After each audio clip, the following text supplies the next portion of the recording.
You know how many Jews there are in the world? Only 13.2 million Jews. That's it, 13.2 million Jews. Less than the amount of the people live in New York State.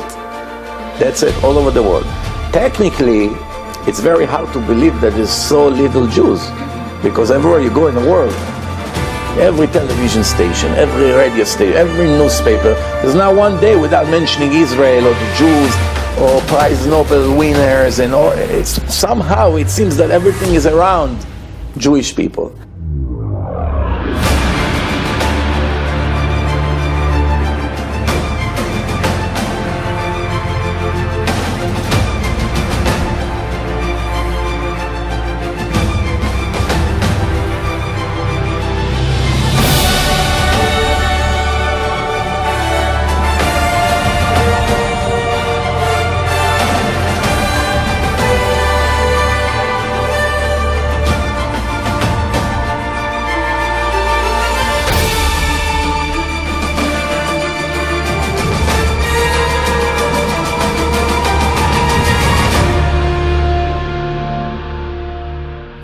You go to some places, I met few primitive or ignorant Gentiles who doesn't know so much about the world, and they thought Israel is an empire the size of Russia in their mind. From what they heard about Israel, everywhere Israel, they thought it's probably like Germany, like Russia, like United.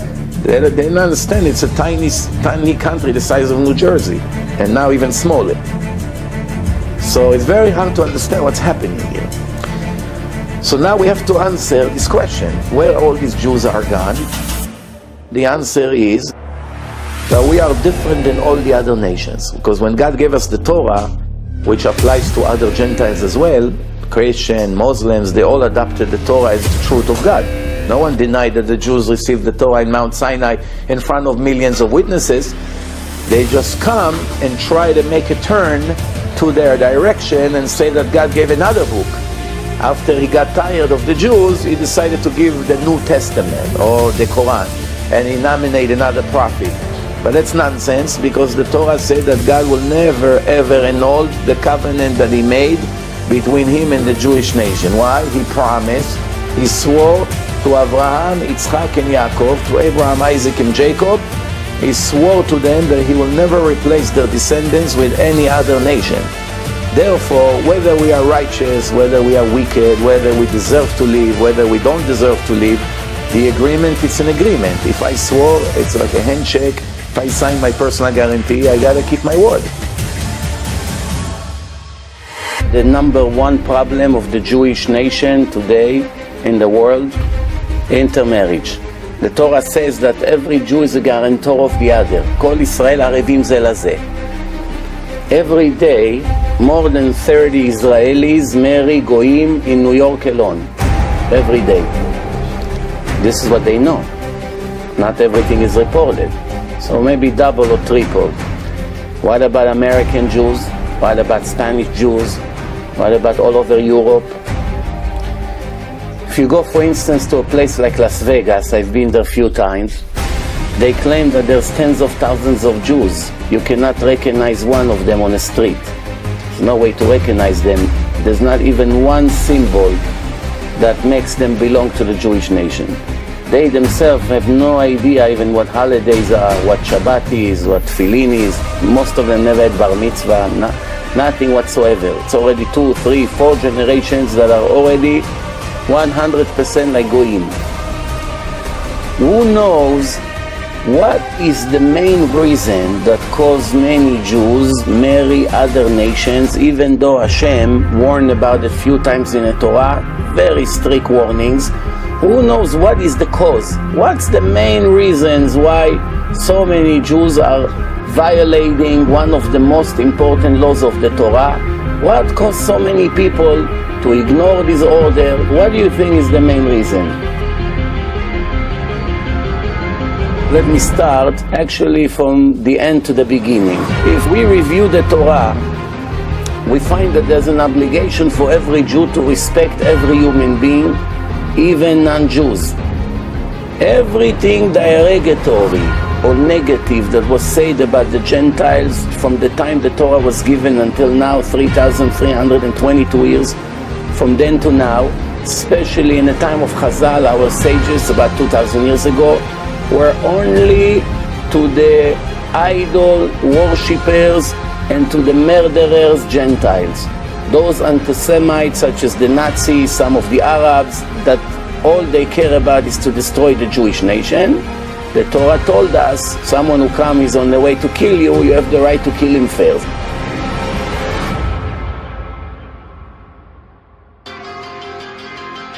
Or those who worship all kinds of idols, worship the stars, worship the moon, etc.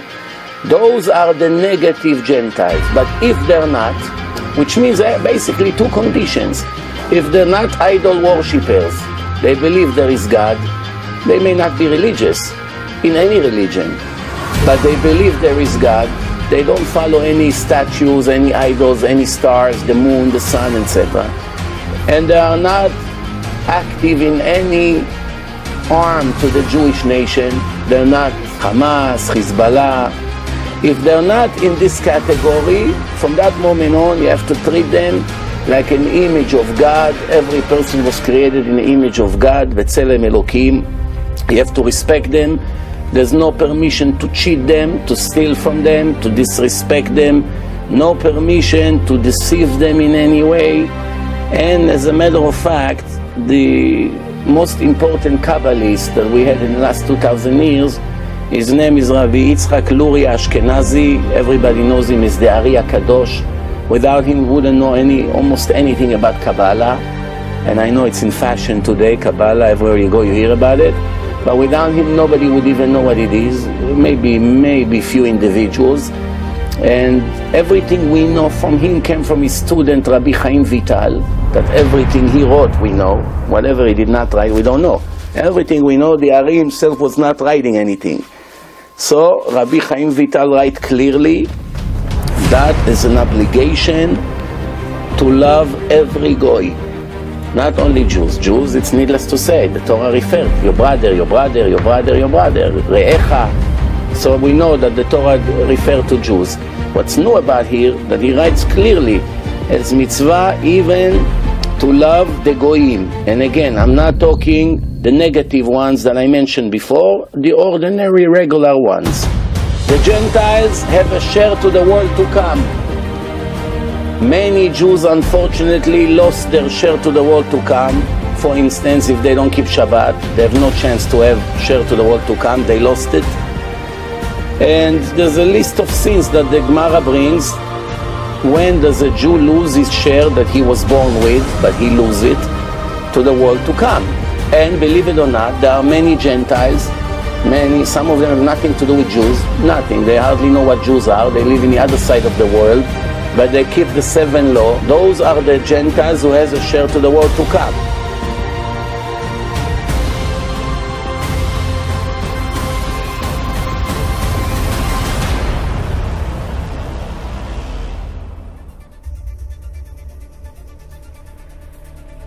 So we are not coming here, we are the Jews, we are the best, we are superb, we are here and everyone is down. That's really not where we're going to.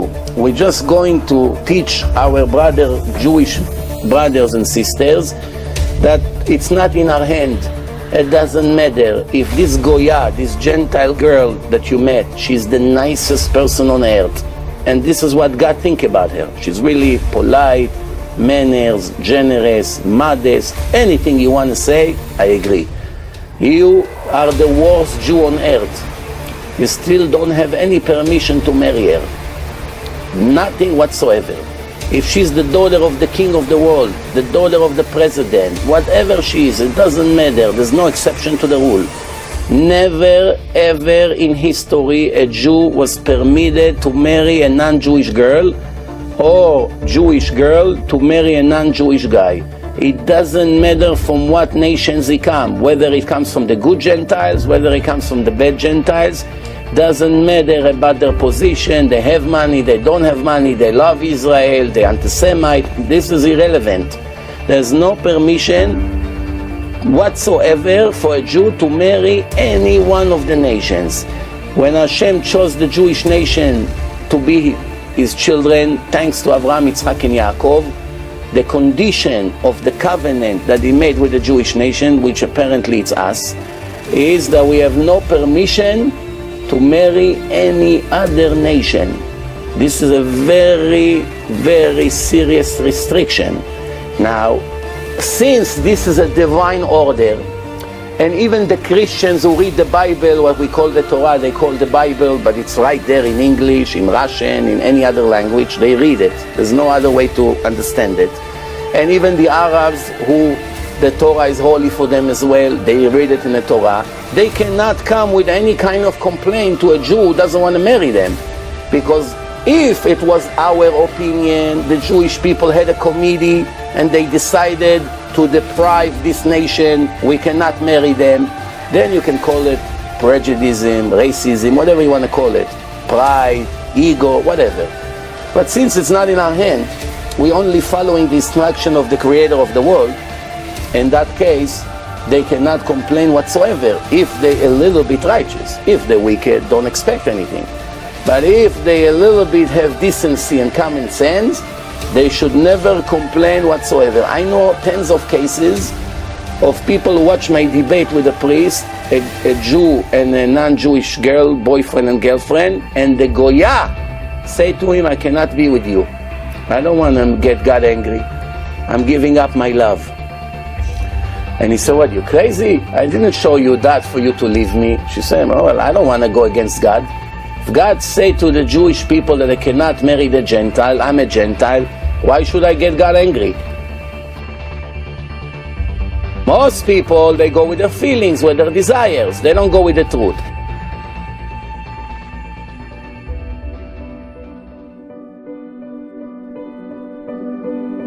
We have to still put things in the right perspective.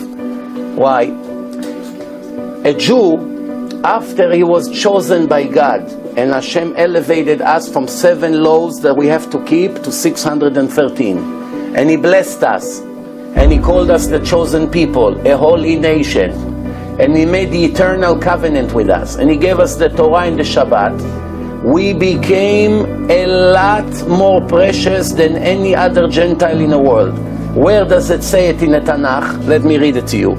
Hashem said like this, En goim kamar midli. This is a warning to the Jews who try to become non-Jews, who try to pretend that they are not Jews in their names, in their behaving, in their clothing, in their jobs. You want to be a goy? Let me explain to you the difference between a Jew to a goy in my eyes, which I am the manufacturer of the Jews and the non-Jews, and I am the only one who can rate people. Nobody else can do. Anybody who tries to rate people is a pure racist. I am the boss. I made everyone. And Hashem wrote in the Torah like this, En goyim kemar nidli. וכשחק מאזניים נחשבו. Translation, the difference between a Jew to a goy, to a non-Jew, and we are talking now even the most righteous God, not an idol worshipper, a great Gentile person, great personality, loving Jew, respecting God, everything fine with him.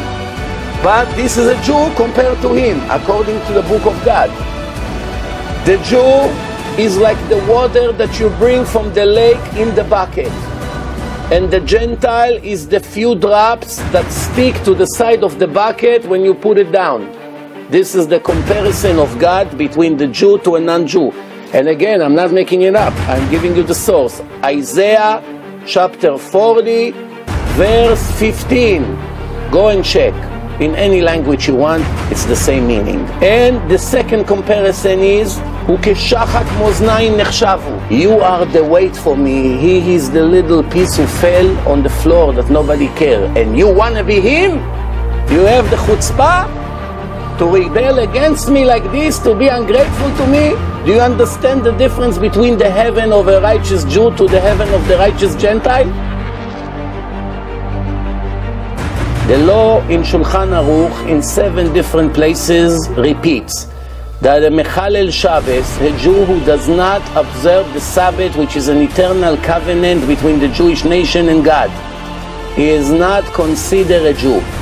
God says, if you rebel against me and you do not keep the covenant that we made in Mount Sinai, temporarily you exclude yourself from your natural status. You are now a Jew in a band. You are excluded from my nation until you repent and start keeping the Sabbath.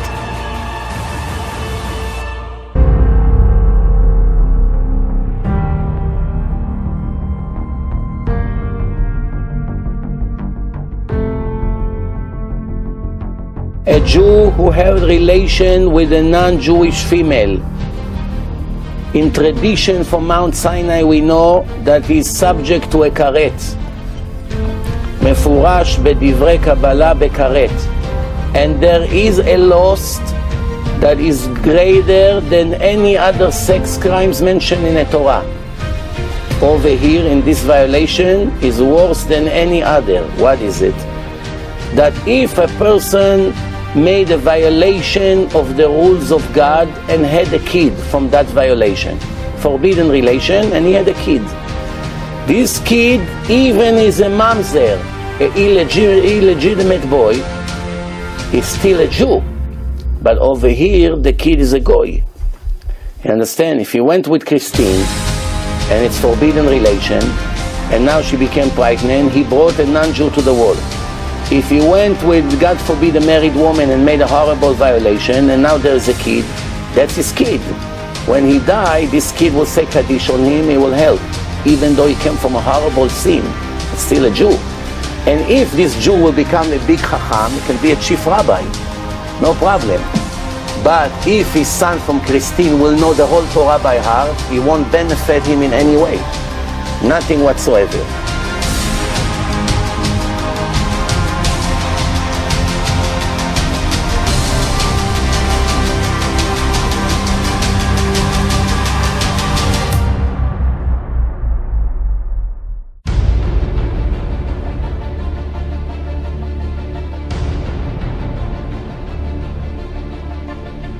You should know that your God is the faithful God who keep his covenant and kindness to his lovers.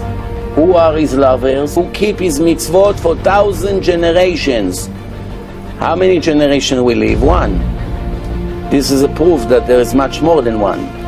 In another place in the Torah it says, to reward you and your children after you for eternity. It's a clear verse in the Torah. If somebody asks you, where does it say in the Torah there is afterlife? There's the next life, the life of eternity that the rabbis always talk about. Where is the source? Two different sources I can name to you right now. Lecha ulevanecha ad olam, to you and your children for eternity. That's clear. You don't need explanation for that. Le'ativcha be'acharitecha, to reward you in your end. When you die, the reward will begin. Where? When the worms eat your body? That's a reward? Come on. That's what God meant. The reward is to the soul, obviously. It says that the soul goes out of the body and returns to the master who gave it. Hashem says, I'm paying to my enemies cash to their face for the little that I owe them, to destroy them.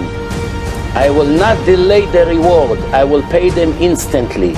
Since I want to get rid of them, I don't want to do anything with them in a life of eternity, and they do some good things in their life here and there, I must pay them in the temporary world right here, that when they come to me to the trial, they cannot claim for any reward. Everything they want, they already got.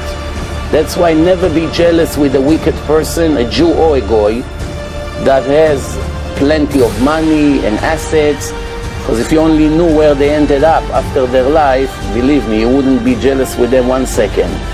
So the answer is, you be righteous for this temporary life, which is like a blink of the eye before you realize it's over, and then you cash on your righteousness for eternity. Eternity means endless. Billions of years is not even the beginning. Or God forbid to lose it. Depend on your choices.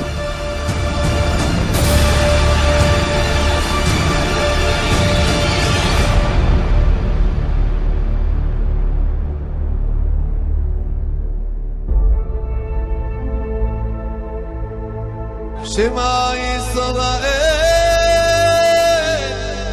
אדוני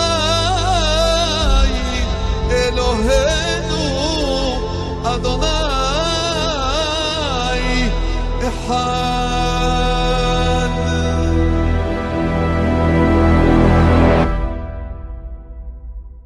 אדוני הוא האלוהים אדוני